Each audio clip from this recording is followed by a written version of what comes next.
وليد، كتبتم التاريخ. المغرب في نصف النهائي، تستحقون ذلك. أنتم قريبون جدا من الكأس. مرة أخرى واجهنا فريق كبير، فريق البرتغال بكل مواهبه. نحن رأيتم الإصابات وخرج القائد مزراوي، ولكن من بقي على الميدان قاتل بهذه العقلية، والجمهور الذي يتابعنا وشريدي كذلك تم طرده. كان علينا أن نكتب التاريخ لإفريقيا. أنا سعيد جدا. أنتم غيرتم وجه كرة القدم وخارطة كرة القدم بفضل المغرب التي أصبحت أمة كبيرة. يجب احترام المغرب. ليست مسألة احترام، المسألة هو أننا نتقدم بمواهبنا رغم كل الإصابات اللي حصلت. خسرنا أمين والوزان والعديد من اللاعبين، مسينا كذلك، ولكن تمسكنا وخلقنا هذه الروح الجماعية من أجل الشعب المغربي.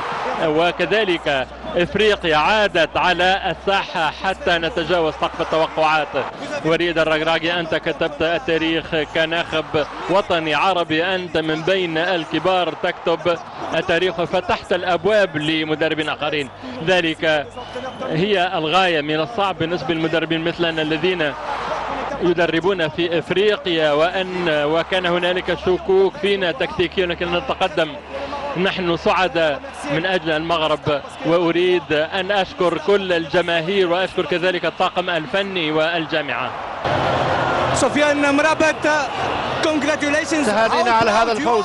كيف أنت فخور بفريقك الوطني الآن؟ لا، إنه أمر غير متوقع. لقد كانت مباراة رائعة بالفعل، لقد كان أمرا لا يصدق بالفعل، وأنا فخور للغاية. كأننا حققنا حلمنا. أنا أعيش حلما الحمد لله. لقد قاتلتم اليوم بشجاعة وأظهرتم مواهبكم، وتهانينا. لقد كان أداؤكم مبهر.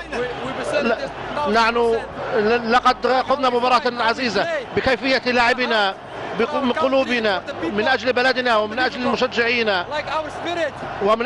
ومعنوياتنا كانت عالية. لقد أحرزنا، وكيف دافعنا وكيف أحرزنا الهدف، وكنا لهم احتراما كبيرا. كل